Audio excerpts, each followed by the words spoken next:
Hello students. So today we will be discussing the last topic of the chapter, respiration in organisms. So what we are going to discuss today we will be discussing about the respiration in plants, and under the respiration in plants we will be discussing about two different kind of respiration, that is how the respiration takes place in the leaves and how the respiration it take place in the roots. So let's proceed.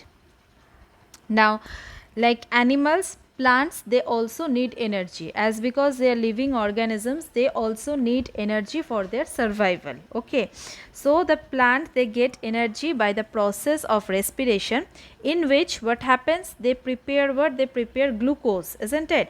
And that breaks down in presence of oxygen to form carbon dioxide and water with the release of energy. Same thing like in animal, the procedure whatever it happens, the same thing also happens in case of what, in case of plants. Okay, now in case of plants, since plants they are autotrophic means they can make their own food.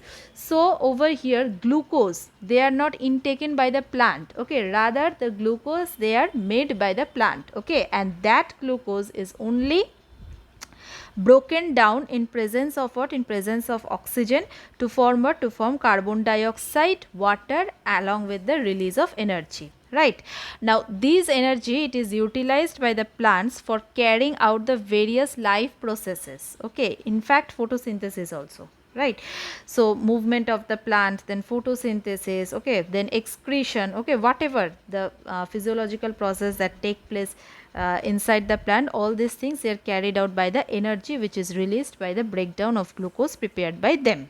Right, so like other living organism, plants they also respire for their survival. Right, so plants take oxygen from air, okay, for respiration, and they give out what, they give out carbon dioxide, same just like animals. Okay, but the respiration in plants differ from that of animal in that in plant each part, that is leaves and root, okay, they carry out respiration independently. Okay, leaves they carry out their own respiration, roots they carry out their own respiration. Okay, but in case of animals, okay, what happens, the respiration it take place in all the cells. Okay, so in other words what we can say, we can say that in plants each part can independently take in oxygen from air and utilize it to obtain energy and give out carbon dioxide, whereas in case of animal what happens, the oxygen it is only taken in via what, via our nostrils. Okay, only the oxygen it is taken in via the nostrils, then it enters inside our respiratory tract, and then it is distributed to all the cells via the blood. Okay, but over here in case of plant, the leaves of the plant they respire independently. Okay, they carry out their own respiration, whereas the root of the plant they also carry out their own respiration. Okay, now the first thing that we will learn is what, that we will learn is respiration in leaves. Okay, so all of you have seen the structure of a leaf. Okay, so and I think all of you also know about what, about the stomata. Okay, what is stomata? Stomata are the tiny pores which are present on the surface of the leaves. Okay, you have read about stomata in your first chapter, that is nutrition in plants. Over there when I had discussed about photosynthesis, there you came to know about stomata, isn't it? So basically stomata, it helps in the process of exchange of gases. Okay, so unlike photosynthesis, in case of respiration also what happens, the exchange of gases take place. Okay, so over here during respiration what happens, the exchange of gases in the leaves during respiration it takes place to stomata. Now the question is how. Now oxygen from the air it enters into a leaf through stomata, okay, and it reaches all the cells by the process of diffusion.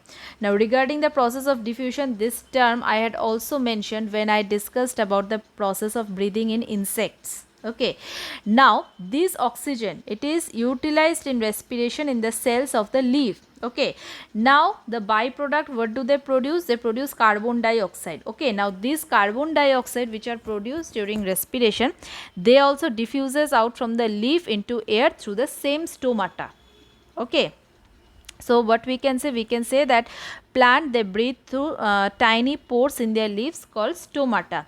And note down one thing, that photosynthesis, it takes place during the daytime, and the respiration in plant, it takes place during the night. Understood? That is why it is being said that you should not stand under a tree, okay, or you should not touch the tree during night. Why? Because at that time what happens, the tree, they eliminate out carbon dioxide. Understood? That is the main reason. Okay. Here you can see the structure of stomata. This is a microscopic structure of stomata.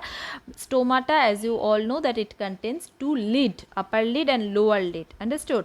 So only during the exchange of gases, this lid, it opens. Okay, that is during photosynthesis and during respiration. Okay, and rest of the time what happens, this lid, it remains closed. Okay, so this is the part of the leaf which aids in the process of respiration. Rather, I can say that which aids in the process of exchange of gases, that is taking in oxygen and eliminating out carbon dioxide, and during photosynthesis taking in carbon dioxide, releasing out oxygen. Okay. Now the next thing that we will learn is what is respiration in roots. Okay. Now root is a part of the plant which are located under the ground. Okay. Now as it is located under the ground, okay, then also what happens, the root cells, it needs oxygen to carry out the respiration. Okay, and they also need to release energy for their own root. Okay, own use. So how do they take in oxygen? Now we all know that in the chapter soil you have read that air is present inside the soil, isn't it? So air is present in the soils, as I said you, whether it is sandy soil or clay soil, whatever. In case of sandy soil, more air is present, isn't it? And in case of clay soil, lesser amount of air is present. Okay, now what happens, the root of the plant, they take up air from the spaces between the soil particles, right? Now if you uproot a plant, okay, and if you see the structure of the root, what you will find, that the surface of the root, it has got a large number of tiny hairs on them. Okay, which are known as what? Which are known as root hair. I think in class 6 you have read about this. Root hairs are present along the root, whether it is a tap root or it is a fibrous root. Okay, now this root hair, they are in contact with the air which are present in the soil particle, right? Now oxygen from air in the soil particles diffuses into root hair, okay, and then what happens, it reaches all the cells of the root where it is utilized in respiration. Okay, now the root cells, it eliminates out, or it produces what? It produces carbon dioxide, and again what happens, it goes to the same root hair by the process of again the same thing, that is diffusion. Okay, so thus we can say in case of root, what happens, the exchange of gases, it take place through root hair. Okay, so the main thing that we have learned today is what, that in case of leaf, okay, the exchange of gases, it take place via what, via the stomata which are present in the leaf, and in case of what, in case of root, it take place, the exchange of gases, it take place via the root hair which are present on the surface of what, on the surface of root, right? Now suppose, I think all of you have got potted plant at your home. Now every day you need to water this potted plant, isn't it? Every day you need to water, isn't it? Because the potted plant, they do not get water, isn't it? Like the in case of natural vegetation, the plant, they take in water from underground of the soil, isn't it? But in case of potted plant, they do not get water. Okay, so all of you have to put water. Now suppose if a potted plant, if it is overwatered for a long time, okay, suppose beyond capacity you are watering the potted plant, then what happens, you will find the plant, they will die. Why? Because when you are pouring water, then what is happening, the water, it is occupying the spaces between the soil, and it is eliminating what, it is eliminating the air, isn't it?